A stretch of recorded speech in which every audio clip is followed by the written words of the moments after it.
Do not bother trying to hire a growth hacker. Growth hacking is dead. There, I said it. So what does that mean? And why am I doing a video on growth hacking? And why is growth hacking dying actually a good thing? And if that's all true, and suppose you believe that, and I'll show you why, how do you actually get unfair advantages in the market to rise above the competition and to accelerate the growth of your SaaS business?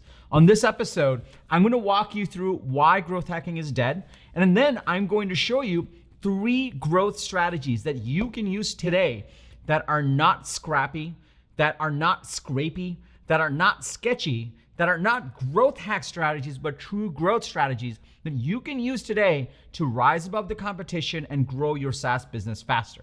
Intro.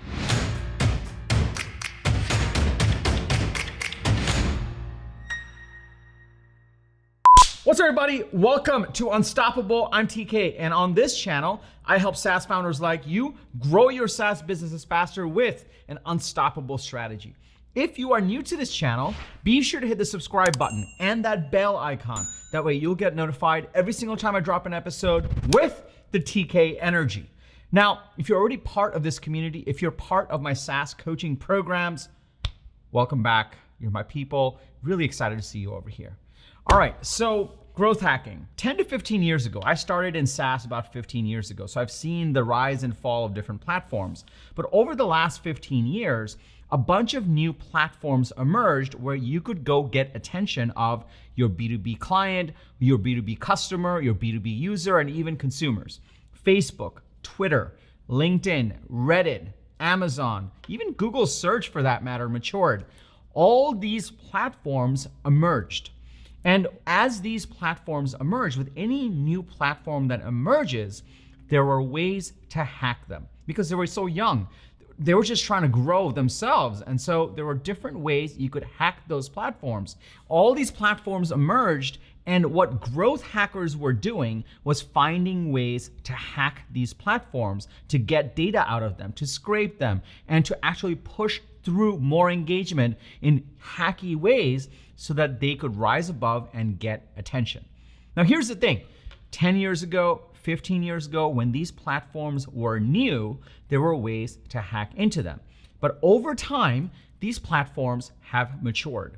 Facebook is pretty much a pay-to-play platform nowadays. There's very little organic reach that you can get, meaning if you just do a normal post beyond the 5 high school friends, it's not gonna reach your target customers. It's really hard to do that. Facebook pages, you can post there, but unless you pay Facebook to promote that post, not that many of your fans are actually going to see it. So what that means is, as these platforms have actually matured, there's less ways to exploit them. There's less ways to actually hack them. This is why I think growth hacking is dying. And because all that sketchy stuff, even LinkedIn is smartening up to the fact that, hey, let's not let people spam people over direct messages through automation. Let's cut back on that. And this is why it's super tough to hack into these platforms these days. So here's the big question. If growth hacking is no longer available because these platforms are maturing, how do you get an unfair advantage to grow? What are the next generation of growth hacks? What platforms can you leverage and take advantage of now to get an unfair advantage? And that's really, as startups, that's really what we're looking to do, right? We're really looking to find unfair advantages in channels, in messaging, in segments where we can set ourselves apart for very low budgets and really stand out and grow really fast, right? And then when we prove that, then we can put in more money and actually fund that so we can accelerate our growth.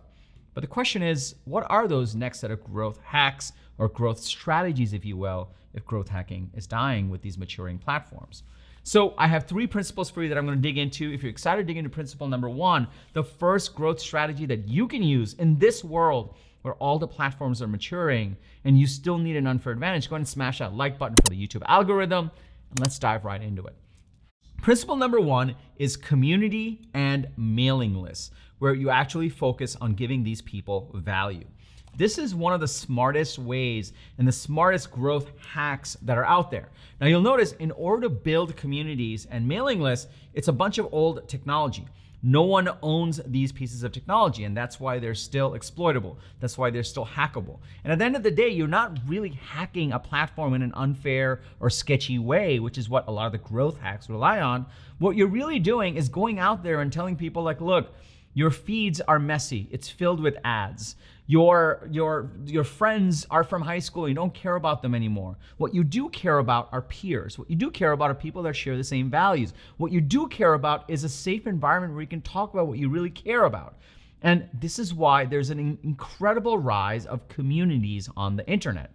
Whether you set up a small Facebook group, whether you use a platform that's off of Facebook, use a custom platform to create groups. For my coaching programs, I have a custom community platform that we use for all the founders and CEOs in different stages so they can connect with each other and compare notes on the plays that we're running. Communities are super powerful and a great way to enter the conversation with your ideal customers and get them to trust you, provide value, earn that trust, and then eventually sell them something like your software. So building out a community, building out even a mailing list where you're emailing them once a week with value or twice a week with value is super, super powerful and is probably one of the greatest growth hacks that exists today. If you're not doing this, if you're not building a community with your ideal customers, regardless of whether they're customers already or they are prospects, if you're not building out your mailing list, you need to double down on that. And it's not about just saying, hey, just subscribe to our mailing list. It's about writing to them and providing value about the space, about the things they care about, sharing stories. And that's what builds that trust. And this is one of the best ways to actually get more attention. Because guess what happens? When you have a community that provides a lot of value, when you have a mailing list that provides a lot of value, then people forward the emails. People tell others about the community. And all of a sudden, more people want to join that community. All of a sudden, this happened probably like a month ago, month and a half. We started getting referrals from our existing go-to-market coaching program members to others. We have founders like, hey, like so-and-so told me that I should join, so here I am. And I'm like, oh, that's cool. Like they hadn't even seen the YouTube channel yet, or maybe they saw a video or two, but they were wanting to join because they heard what a great community we had and what a great program we had. So this is the power of communities, and this is the power of mailing lists. They're inherently viral. It gets word of mouth growing, it gets trust going, and you can actually focus on providing value, and then you can sell later. So that's principle number one. Principle number two of getting unfair advantages in the market, and I'm a big fan of this if you've been following me for a while, is to publish your manifesto. Publishing your manifesto is one of the best ways that you can actually get heard. You see, it's a noisy world out there, and everyone's out there putting a tweet here and a thing there, and it's all over the place. It's very rare that someone sits down and puts together the thought process on exactly, here is my point of view on X, and here is what I believe, and here's what you should check out.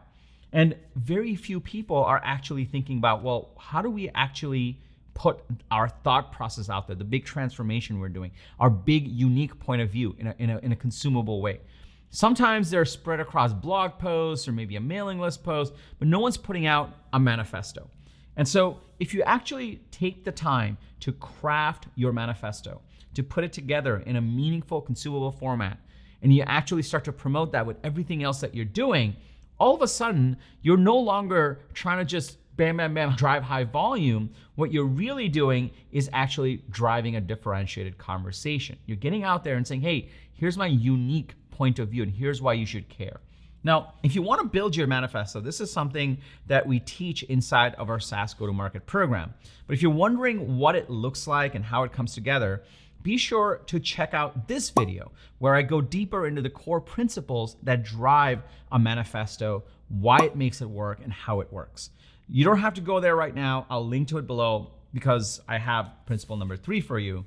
But before I go to principle number 3, let me just pause here for a second. Are you starting to see what's going on here? The big thing to understand is all these distribution platforms that exist on the internet are maturing. And as they're maturing, they're locking themselves down, and they're actually harder and harder to hack into. And ultimately, they all become incredibly pay to play. You have to pay them to actually get attention because there's only so many stories and so many posts that LinkedIn, Facebook, Twitter can actually fit into the 5 seconds, 30 seconds, a minute, 2 minutes that a user will spend in an hour scrolling through. So there's more attention, more content.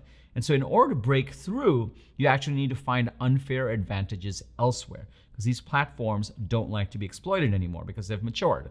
And so what that means is that you're gonna have to start going off these platforms and creating your own ways of distribution. And that's why these things are so popular and so powerful. Even growth hackers today, I love growth hackers, and I don't mean to knock them in this video, but growth hacking, the traditional growth hacking, is dying because these platforms are getting better and better. And so what they're doing is they're going off these platforms and trying to create and teaching people to create their own properties. And this is why things like building your own community, your own mailing list, and publishing your own manifesto and distributing that even through this community is so powerful. Are you starting to see the power in this? If you're starting to see the power in this, can I just get a yes in the comments below? Also, smash that like button for the YouTube algorithm if you have not done so already.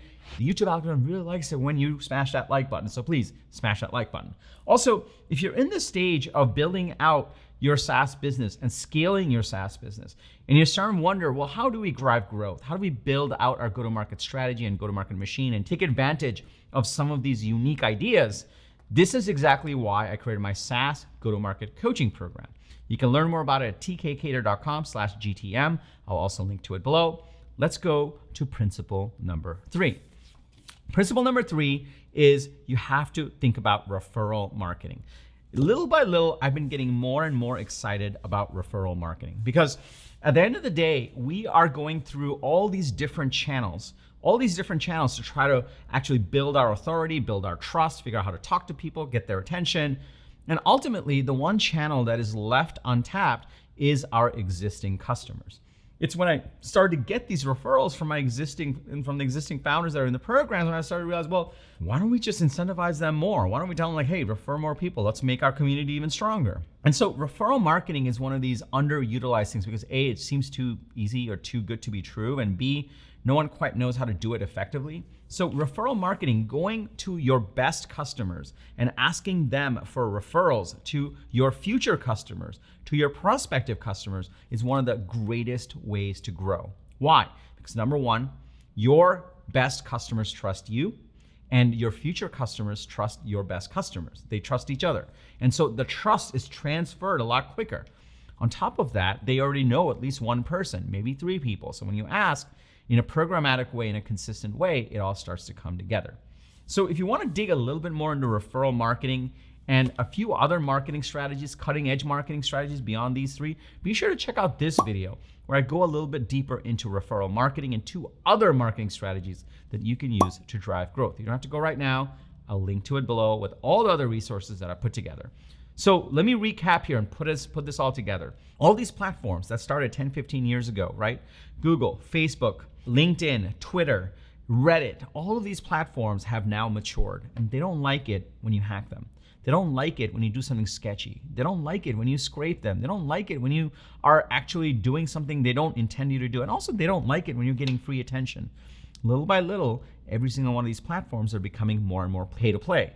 Because of that, growth hacking, traditional growth hacking, is dying. And in order to actually rise above and differentiate and still find unfair advantage, because that's how you really grow in the early stages, you need to go off platform. You need to take matters into your own hands. So the 3 growth strategies, growth hacking strategies, if you will, the new age ones, is number 1, community platforms and mailing lists. Sounds old school, but you own it. Number 2, publish a manifesto. I'll link to that link below. And number 3, referral marketing. Those are my 3 principles, 3 growth hacking strategies that will work today in 2021 and beyond, because it doesn't depend on one platform. That's the power of it, but it still helps you differentiate in the market. If you got value from this video, be sure to smash that like button if you haven't already. But also, before you go, you made it this far, I've got a question for you. How are you feeling about your go-to-market strategy? And how are you feeling about your growth? If you are piecing together all these different pieces on, well, how do we make all this work? How do we actually build a go-to-market strategy? What is a go-to-market strategy? How do we accelerate our growth?